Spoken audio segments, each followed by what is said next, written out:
Bonjour à tous, cinquième et dernière partie des espaces vectoriels euclidiens. On va parler aujourd'hui des projecteurs orthogonaux. Donc les projecteurs orthogonaux sont des projecteurs un petit peu particuliers. Voilà, donc on connaît déjà la notion de projecteur, et bien on va rajouter la notion d'orthogonalité ici. Donc on a grand E, un espace vectoriel euclidien, et grand F, un sous-espace vectoriel de E. Eh bien ce qu'on appelle projecteur orthogonal sur grand F. C'est un projecteur qu'on note P indice grand F. Et bien P indice grand F, c'est le projecteur sur grand F, mais parallèlement à l'orthogonale de F. Alors, remarque tout de suite, donc si on considère donc le projecteur orthogonal sur grand F. C'est donc un endomorphisme de l'espace grand E. Donc il va de grand E dans grand E, et un vecteur x, il a ceci, sa projection orthogonale sur l'espace grand F.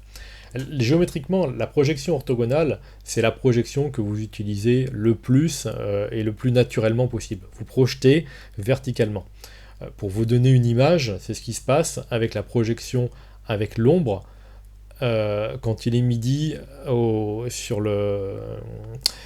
hop, pas sur l'équinoxe, hein, sur l'équateur. Euh, donc dans ces cas-là, c'est pas l'équateur, si. Si, c'est l'équateur, c'est ça. Excusez-moi, j'ai un trou.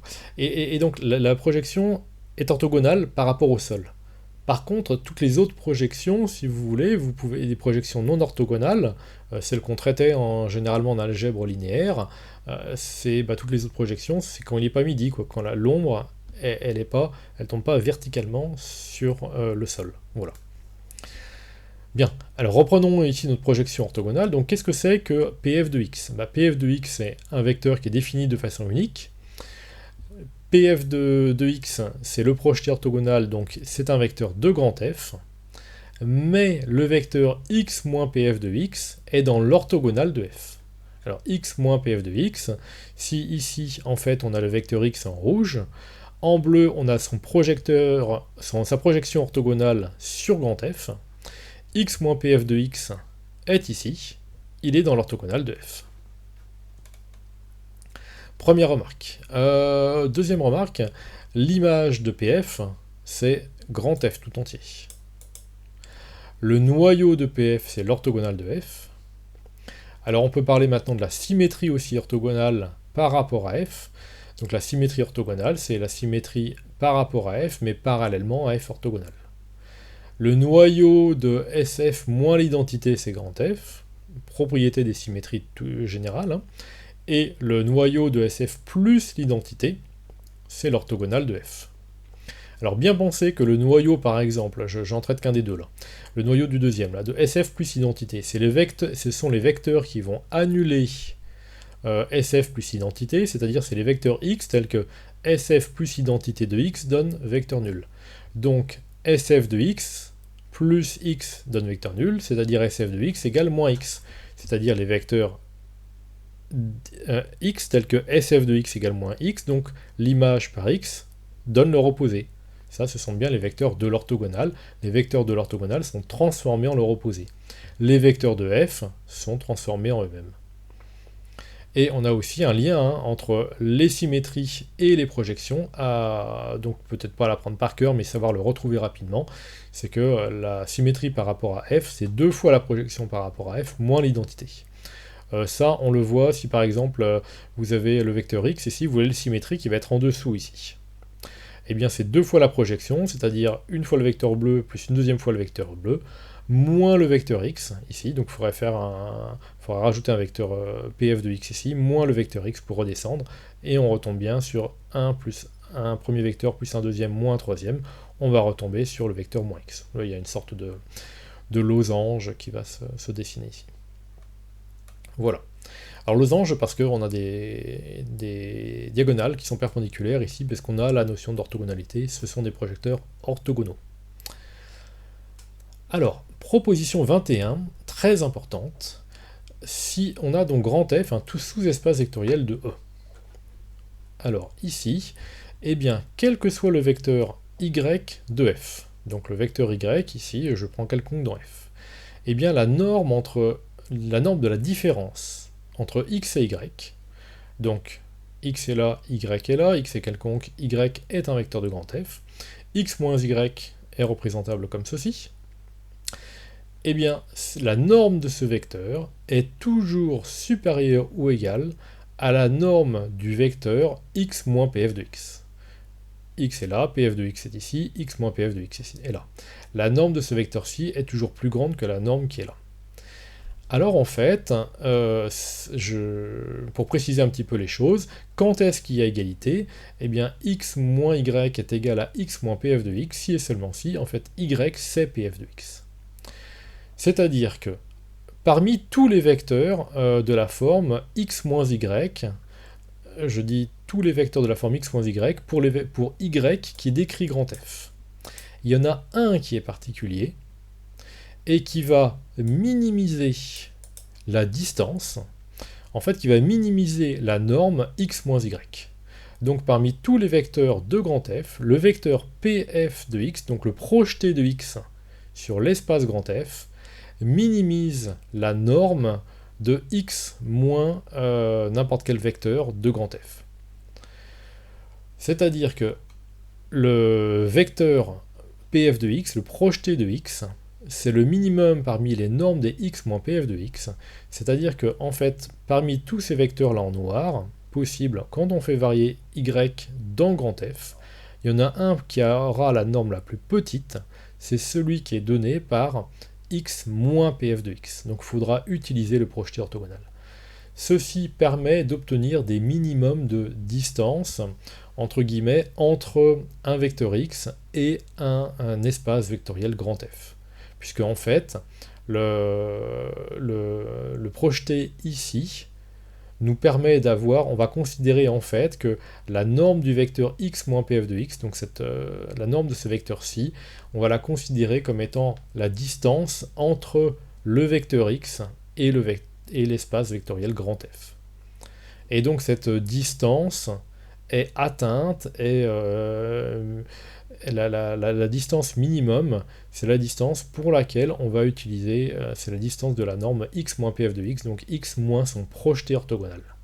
Voilà, le projeté orthogonal permet de minimiser la distance. Bon, bah, c'est un petit peu logique, hein. C'est toujours pareil, c'est l'histoire de l'ombre, là, quand vous avez un objet quelque part, parmi toutes les ombres possibles, quelle est la plus proche? Bah, c'est celle que vous obtenez quand le soleil est au zénith, et donc ce sera l'ombre la plus proche du point en question, c'est quand le soleil est au zénith qu'on va minimiser la distance, c'est-à-dire quand on prend la projection orthogonale. Voilà, donc c'est ce que j'écris en dessous, hein. X moins y est la distance entre les vecteurs x et y de grand E, et donc le vecteur pf de x, c'est le vecteur de grand F, entre guillemets, j'aurais dû mettre des guillemets, hein, le plus proche de x. Voilà, c'est le plus proche des vecteurs. Repensez à l'histoire de l'ombre, c'est la même chose. Alors pourquoi ceci? Bah, c'est assez simple en fait. Si on prend un vecteur quelconque y de grand E, on peut écrire que la norme de x moins y au carré, c'est la norme de x moins pf de x plus pf de x moins y. X moins pf de x est dans l'orthogonale de f. Ça, c'est une propriété du projecteur orthogonal.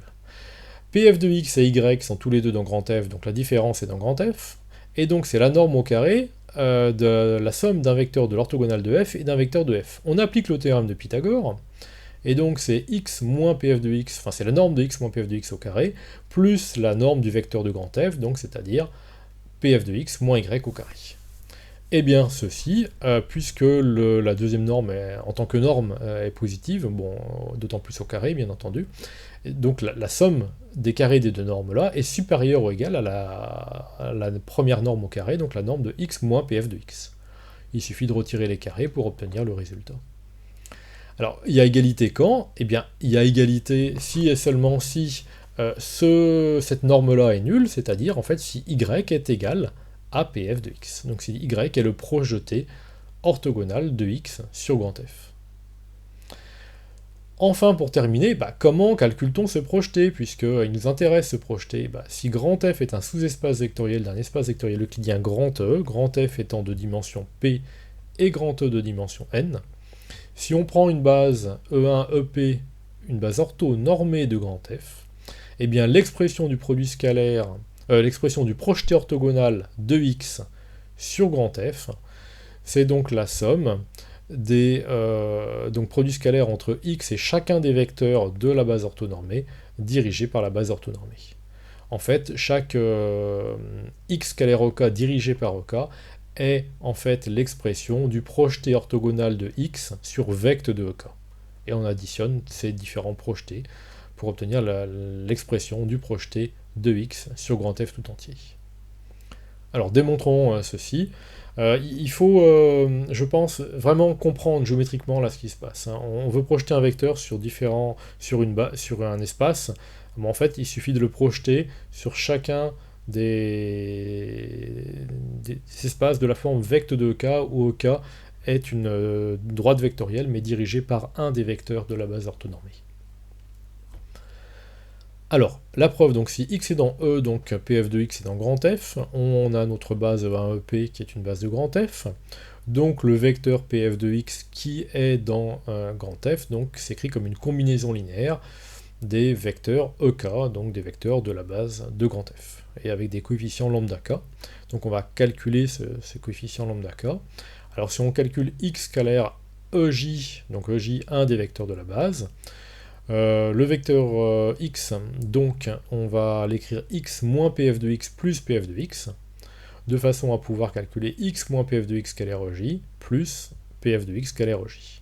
Alors pourquoi ça ? Parce que l'intérêt c'est que x moins pf de x est dans l'orthogonale de f, donc s'il est dans l'orthogonale de f, il est orthogonal à n'importe quel vecteur de f, donc orthogonal au EJ, donc le produit scalaire ici, qui est le premier produit scalaire là qu'on a rencontré dans la somme, est nul. Et donc le produit scalaire entre x et EJ, c'est le deuxième produit scalaire, c'est-à-dire le produit scalaire entre le projeté de x sur f et EJ. Et donc, ensuite on a l'expression, donc le projeté de x sur pf, on a son expression ici, c'est la combinaison linéaire des lambda k ek. Donc, c'est le produit scalaire entre EJ ici et la combinaison linéaire. C'est donc la combinaison linéaire des lambda k, produit scalaire entre EK et EJ. Et à chaque fois, tous ces produits scalaires sont nuls, sauf si k est égal à j. Il va donc rester lambda k norme de j au carré, mais qui vaut 1. Donc finalement, lambda j, pardon. Et donc lambda j. Donc lambda j est égal à x scalaire EJ. Donc le lambda g ici, c'est bien l'expression du coefficient de x dans la direction dirigée par EK. Voilà qui achève le cours sur les espaces vectoriels euclidiens.